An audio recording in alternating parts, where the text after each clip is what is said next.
first feeling was from my roots. And it was like, I've been here for thousands and thousands and thousands of years. Thousands and thousands and thousands and thousands of years I have been here, and I belong. You belong as well. The one who was here longest doesn't matter a shit. But if I'm going to claim that, I say we're all here from the beginning. We were out of the same initial bang that started fucking everything. I'm Oliver Smart. I'm an artist. I specialise in movement. I specialise in expressive movement in objects. That's also drawn me towards the art of puppetry, which I've explored for over 2 decades. Parallel to a sculptural practice where I'm exploring the creation and movement of bodies outside of myself, so physical bodies, sculptural physical bodies which move. I'm fascinated by how we change space physically by walking through it. I grew up in New Zealand, in the North Island, which was very beautiful and very culturally dynamic as well, in a positive way and also in a challenging way as I was growing up. As soon as I could, I moved from the countryside where I grew up into the city of Auckland, where I lived for about a decade or over. And through living in many different places, I've ended up now, currently I live in London, which I enjoy because of the dynamic cultural landscape here, and that I'm always meeting new people and experiencing new ideas and new comings together and new conflicts and new ideas and dynamism. The way I work is usually I don't work from a place of being completely sure. My approach is more that I work very slowly on a body of work, and not even quite sure about what the body of work is in this case. But what it seems to be what they are is that they're like, without being plants like figurative plants, they're representative, or they're influenced or affected by my own feeling and observation of sort of growth in plant forms. But outside of that as well, they're also feelings about structure and systems. And so I'm influenced by the way that I feel things to be, like or ideas, because I'm not making definitive statements about how things are. I'm just exploring how they could be in terms of structure, in terms of how they support each other. I'm just trying to remember what this one's called. Oh yeah. I mean, the titling of the work isn't well. I mean, it's important to me, but it doesn't happen. It's like a name of a person. I mean, it's something that was assigned them once they were born, which then carries their essence. So in this way, I was thinking, oh, what is this called? But it's not so important. This form here, I think it's called 5, 6, 7. But that's just descriptive of 5, 6, 7. But I think it might have been called 5, 6, 7, violet, yellow, red. But it could have been red, yellow, violet, 7, 6, 5. But those things are interesting for me. How their significance rests is open. I mean, the work is open. Yeah, these are. This is something about discarded metal, like pieces that I just find, and then often what I feel I want to do is I polish them, so I machine them with the jewellery tools that I have, and find something in them which is it's almost like going to the heart of the piece, because on the outside the piece just looks, it's something we walk over all the time, but then if I go inside, then I find that actually there's a material in there which really fascinates me, the material inside. So this object here, this is how I found it. I probably found this in Walthamstow Marshes, which is where I find so many things, because that's my commute. And there's just this lovely shininess of the object. Like with this here, it's actually it's a screw, like a wood screw that I just saw lying somewhere. And so then what I've done is I've taken the jewellery tools and I've polished that up. I've treated it like a precious material. I think philosophically that's how I feel, that all these things all these things are precious. I mean, all materials are precious. I reject the idea of there being some materials which are precious and some materials which aren't. I feel that they all are. Even a rusty nail can become something. So that was the first one. Well, this is the first one I made because I'm fascinated by mechanics, and a yo-yo is such a simple piece of mechanics apparently, but it's sort of not as well. And it's a lovely exercise on a lathe to make, but the shaping is fascinating. And this was just an early experimentation, playing with a yo-yo. I think I remember as a child being really enjoying them, but it's so light, it's crazy. Because these ones here they're really heavy. Same material? Same material, still aluminium. I've created some here. I was working with I met up a couple of times with a professional yo-yo performer and juggler, Aaron Sparks, and this is one of the ones I made, and this has actually got a bushing inside, so this has a set of bearings that I've made inside it. I haven't got this on string, but the last time I tried to operate it, I wasn't so successful, but Aaron could do it really well. And it free spins and does all sort of these different things. Oh. But then these are the latest ones. But what I've been thinking about with these is more like they're very related to some of the form studies that I've been doing with wood. This one the wood is lignum vitae. What is that? It's a Caribbean hardwood. This is actually from a bowling ball, like a lawn bowls ball.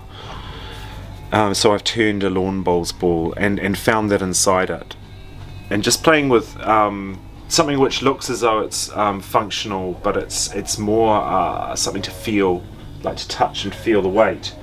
And the yo-yo is much the same, like playing with form. Also playing with the idea of symmetry, because it's not symmetrical. The halves are actually equivalent, but they're different.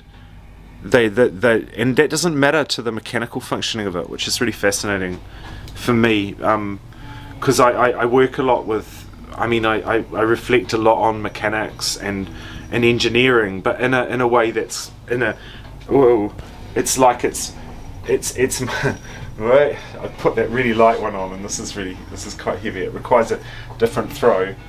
It requires more confidence. It's also, yo-yo's great because it's like when I play cards, it's sort of really good. It teaches me how to fail. And it's that whole thing that just because it doesn't work, sometimes when I do it and I really feel like it working, then it doesn't, and it's just like it pisses me off.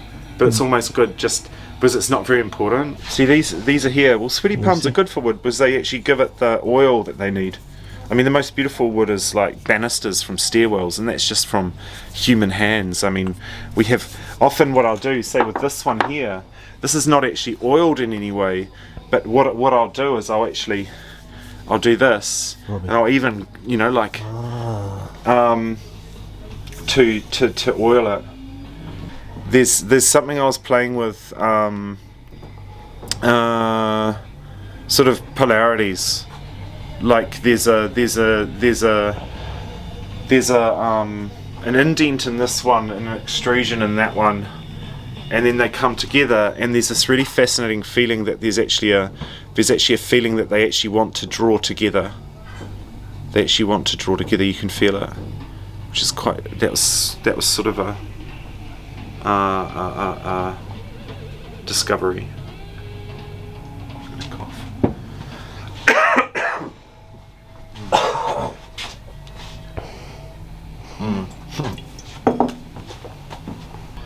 This one needs to be adjusted. It's got itself a little bit out. Right, okay, I see. Yeah. What's going on there? Here we are. That's better, that's better. Yeah. By how the world's responsive to us. When we walk into a room, this is why, I mean, in this room, when I do this, there's a slight response. All of these objects, in some way they react to the presence, to a person's presence. And with these ones here, they react through air displacement. And so what I'm working towards is creating sculptural structure, which when you walk past it, that's what the air displacement. See, when I walk past, they actually all are moving.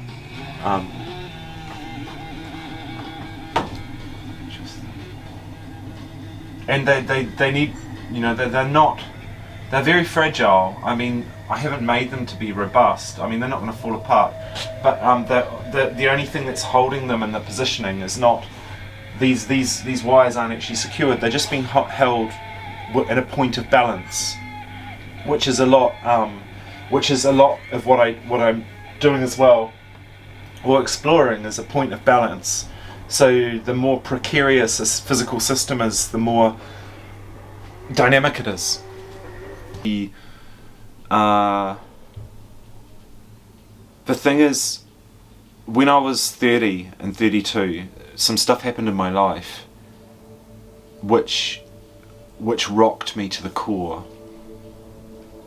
And so what I feel is that kindness is really useful. A really massively functional tool that we have is kindness. And kindness to others is often prioritized over kindness to self. And I figure actually that one thing that I gain more and more feeling for as an experience is the realization that you are with yourself your entire life. And so in that way, I would pass that on, would be that kindness to yourself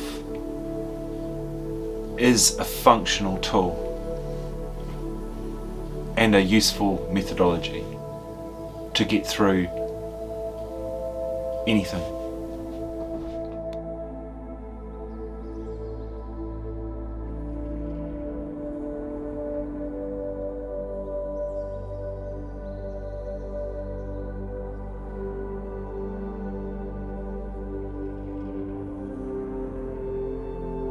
So Mr. Oliver Smart, after all these months, we reunite. Yep, we do. This is the Royal Academy Summer Exhibition, which is an open submission to artists in the country they submit work to be within this show. And the show this year is on the theme of climate. So each room is curated by a different Academician. Something related to the academy. Yeah, Royal Academy member. I can't say that word. Academia. This is this is 567 blue. So the whole thing has that. See how they rotate it in a different way. So it's actually a performance object as well.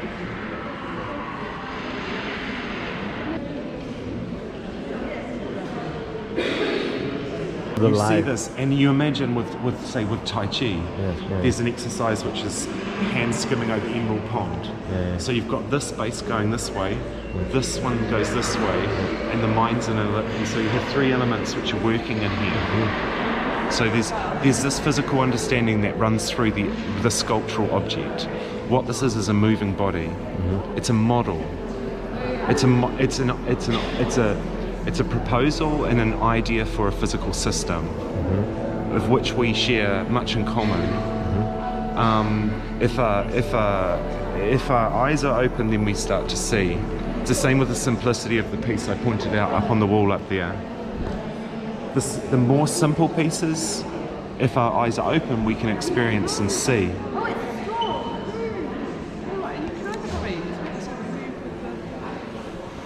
We met at my studio probably about 4 or 5 months ago, maybe a bit longer, and had a look through my studio and some of my approach about objects and about creativity and creation and how I work as an artist and as a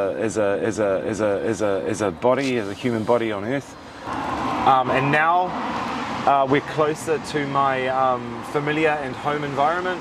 Where I live in Tottenham, have a studio in Walthamstow, so we're on the verge between these two places, and we're at Walthamstow Wetlands, which is got a gallery where I have a solo show suspending motion on currently, and so we're going to go inside and we're going to have a look at how I've treated the space and how I've put my work in the space and some of my thoughts and ideas around this work. This place is actually a place where, because my work is naturally inspired and also experiential through my own experience of being a natural body in the physical world, this is a place where I travel through, where I practice Tai Chi, where I move, where I look and observe. So to have my artworks and observations and studies within this environment is deeply appropriate. There's an email you can contact on there as well.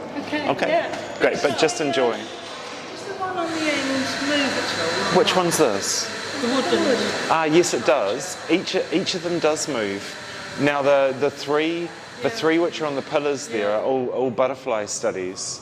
They're all butterfly studies which so they're prototypes towards the creation of a brass butterfly, which I made in 2017.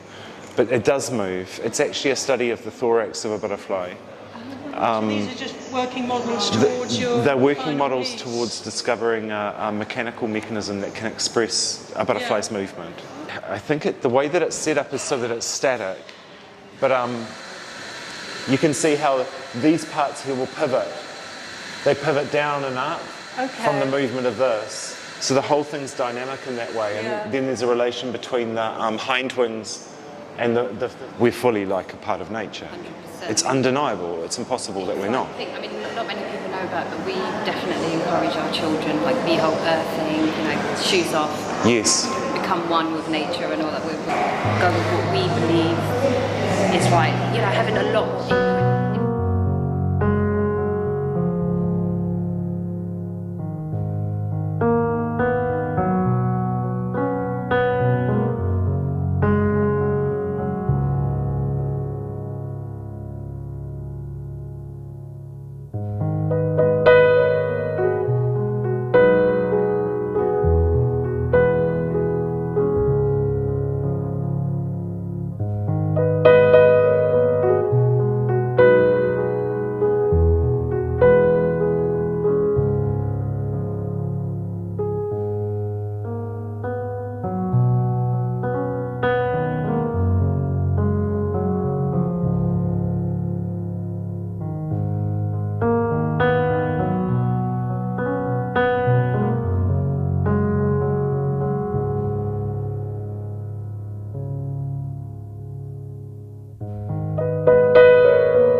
Ingrid Pollard.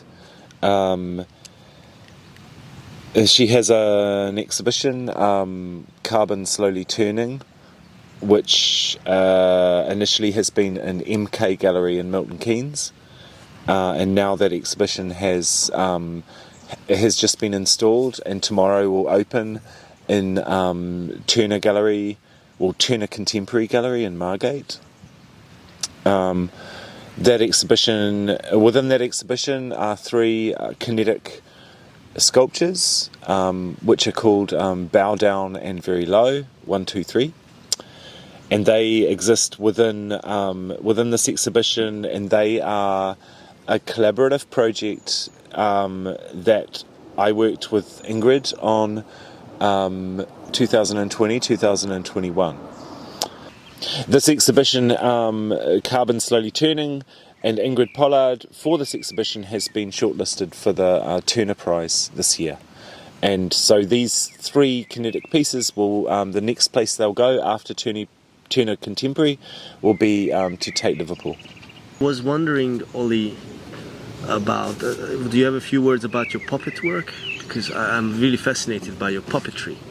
I mean, my relationship to puppetry exists through the kinetic sculpture that I make and through my studio practice, and also through my daily movement practice, which is specifically a Tai Chi practice, although I do explore movement in my body through dance as well. And puppetry is like a dance, but a dance of an object on the hand, like a gesture through object. And so then this also corresponds with my thoughts. It is also part of my thoughts on lifelike movement and the presentation of aliveness.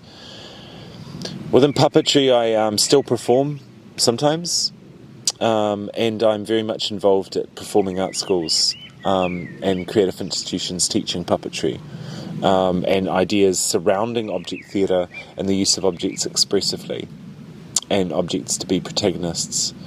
So puppetry is still very much a part of my creativity, although not manifested necessarily in creating theatre productions.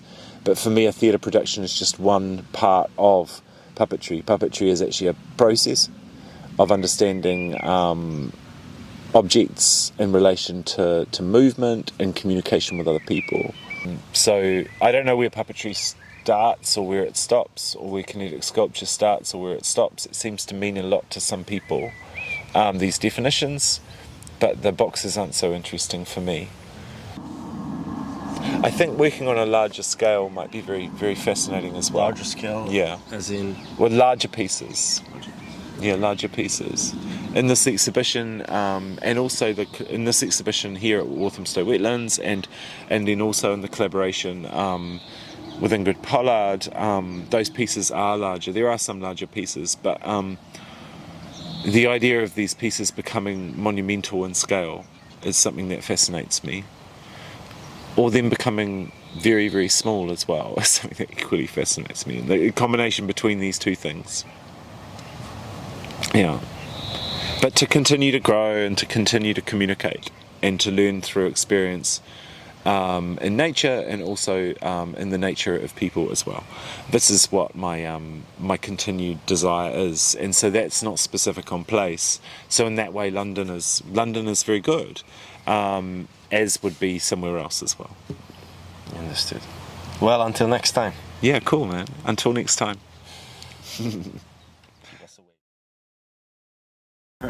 Hey, brother. Wolverine Oh, look. yeah, that's what it. my hair does. That's just what it does.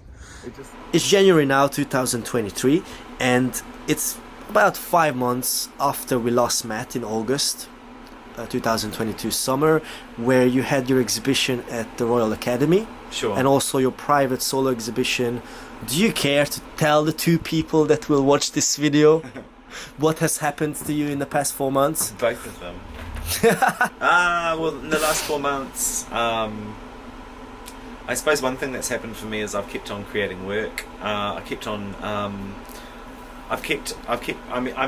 continue working in the studio. The piece 567 Blue, which was in the RA summer exhibition, I received the Jack Gold Hill Award for Sculpture for that piece, which was wonderful. There was a cash prize with that award, which was sufficient where I could support my studio habit. It gave me the ability to really enjoy actually the end of summer and coming into winter, and work towards lining things up. There are huge challenges to the me continuing to exist as an artist in this world, which almost daily bring up questions about whether it's actually a viable path.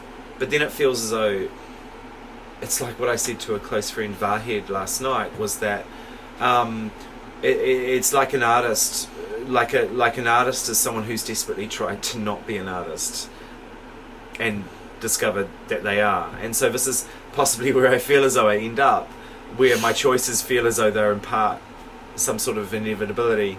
But I continue to have things that I'm working through, like I say, which is something that a mantra that I continue to go back to. But there's almost sometimes it feels as though there's some sort of delusion that exists whereby I'm convinced that I'm on the edge of something. I'm on the edge of something. When someone asks me, so what's happening for you? What's going to happen in the future? And I never know. I mean, and then I'm back in the studio and excited, but also a little bit like a bit like consistently feeling as though I'm at the starting line, of starting afresh. I suppose is definitely is the challenge for me, is feeling as though what I'm doing is of value within myself very strongly, so I continue. And I can rationalise it like I made a decision towards a creative direction, which I thought, I feel contributes. And so because of that, as a result of this contribution, then I feel that there will naturally come a reciprocal remuneration. I mean, within this job, I continue within my own practice, and then I contribute and share.